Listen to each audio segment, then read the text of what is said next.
ஓம் முருகா. கந்தர் அலங்காரம். கந்தர் அலங்காரம் என்பது ஒரு சாதாரண பக்தி பாடல் கிடையாது. இது அருணகிரிநாதர் முருகனிடம் மனமுருகி சொன்ன ஒரு ஆன்மீக அனுபவத்தோட அழகான வெளிப்பாடு. அதுல வர்ற ஒரு பாடலும் நம்ம வாழ்க்கையில வர்ற துயரம், பயம், ஆசை, அகம்பாவம் எல்லாவற்றையும் முருகன் அருளால் எப்படி கடக்கலாம் அப்படிங்கிறத கத்து தருது. இன்னைக்கு நம்ம கேட்க போற கந்தர் அலங்காரம் பாடல் 18 மனித வாழ்க்கையின் உண்மை நிலையையும் இறைவன் அருளிய உயர்ந்த பாதையையும் நமக்கு உணர்த்தும் ஒரு தெய்வீக உபதேசம். இப்போது கந்தர் அலங்காரம் பாடல் 18 பார்ப்போம். வையிற்கதிர் வடிவோலனை வாழ்த்தி வரங்கேற்கு என்றும் நொய்யிற் பிளவளவேனும் பகிர்மின்கள் உங்கட்கிங்கன் வெயிற்கு ஒதுங்க உதவா உடம்பின் வெறு நிழற்போல் கையில் பொருளும் உதவாது காணும் கடைவழிக்கே. இப்போது இந்த பாடலின் ஒரு வரிகளையும் கதை வடிவில் பார்ப்போம்.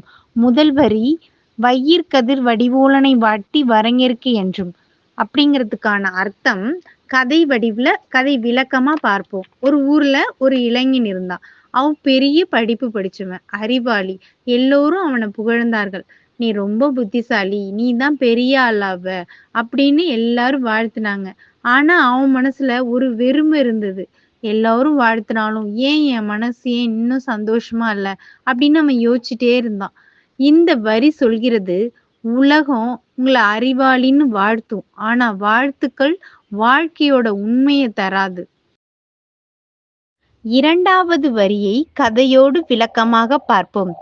நொய்யிற் பிளவள வேணும் பகிர்மின்கள் உங்கட்கிங்கன் என்பதற்கு அர்த்தமாக கதை வடிவில் பார்ப்போம். அவன் ஒரு நாள் வாழ்க்கையை கவனிச்சான். மக்கள் பிறக்கிறார்கள், வளர்கிறார்கள், மறைகிறார்கள். புகழ், பணம், பதவி எல்லாம் பிறப்பு போல போகும் வரும். அவன் உணர்ந்தான், இந்த உலக வாழ்க்கை எல்லாம் ஒரு நாடகம் மாதிரி வந்தது போகும். இந்த வரி சொல்றது வாழ்க்கை தற்காலிகம், உலக விஷயங்கள் நிலைத்தது கிடையாது. மூன்றாவது வரி வெயிற்கு உதங்க உதவா உடம்பின் வெறுநிழல் போல் அப்படிங்கிறதுக்கான அர்த்தம் கதை வடிவில பார்ப்போம். ஒரு நாள் அந்த இளைஞன் நோயால படுத்துட்டான். அவனோட உடம்பு அவனுக்கு கட்டுப்படல. அப்போதான் அவன் உணர்ந்தான், இந்த உடம்பு ஏன் வசத்துல இல்ல, இது ஒரு நிழல் மாதிரி எப்ப வேணாலும் போயிடும். இந்த வரி சொல்றது உடம்பு நிரந்தரம் இல்ல, அது நிழல் போல மாறும். நான்காவது வரி கையில் பொருளும் உதவாது காணும் கடைவழிக்கே. இதை கதை வடிவுல பார்க்கலாம். இப்போ அந்த இளைஞன்ட்ட பணம் இருந்துச்சு, சொத்து இருந்துச்சு. ஆனா அவன் துன்பத்துல இருந்த போது அந்த பணமும் அந்த பொருளும் அவனை காப்பாத்தல. அப்பதான் அவன் புரிஞ்சுக்கிட்டான், பணம் வாழ்க்கையோட இறுதி வழியை காட்டாது. இறுதி பாதையில எனக்கு துணை முருகன் மட்டுமே. நிறைவா இந்த கந்தர் அலங்காரம் பாடல் 18 மனசுக்குள்ளேயே ஒரு முறை படிச்சு ஓம் முருகா அப்படின்னு கண்ணை மூடி அமைதியா சொல்லுங்க.